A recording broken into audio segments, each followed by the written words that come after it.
Some migrants here in the U.S. are relying on apps to tell them where immigration and customs enforcement agents are in an effort to avoid arrest.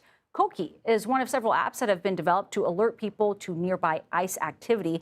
An ICE deputy director, Madison Sheehan, told CBS News that those apps are potentially dangerous because they could be used to target ICE agents.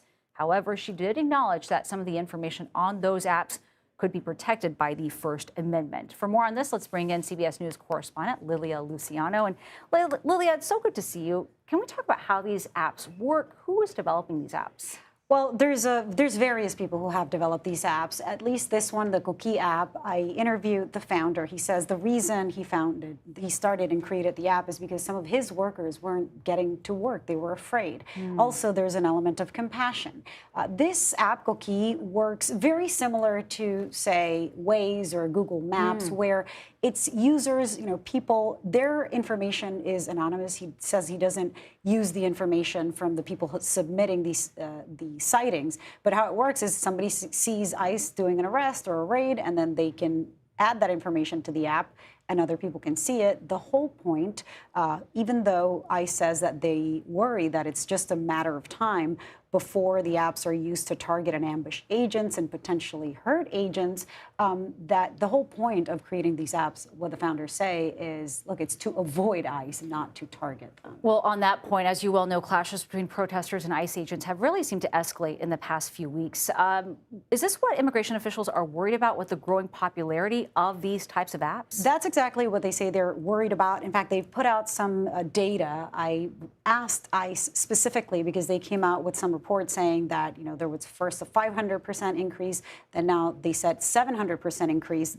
When they compare the same period from last year, end of January to end of June, they said there were 10 documented assaults or attacks against agents. Now the number for the same period this year went up to 79. Of course, you also have to take into consideration that there has been a massive increase in arrests, so perhaps there's more proportionality there. But I think, a lot of people are wondering, are there attacks because people are in fear, because they feel intimidated?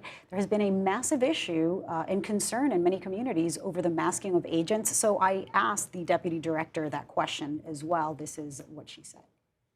There is huge concern that ICE could turn into a sort of secret police where agents are masked without showing their badges. People don't know who these people who are grabbing people off the streets are.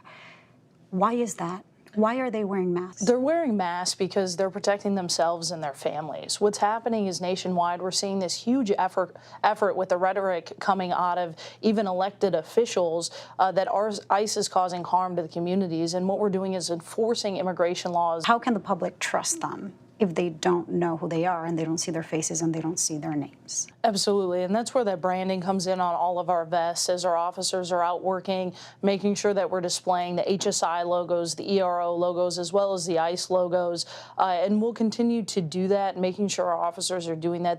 Look, we've seen examples where they're not wearing clear badges, where they don't have their numbers.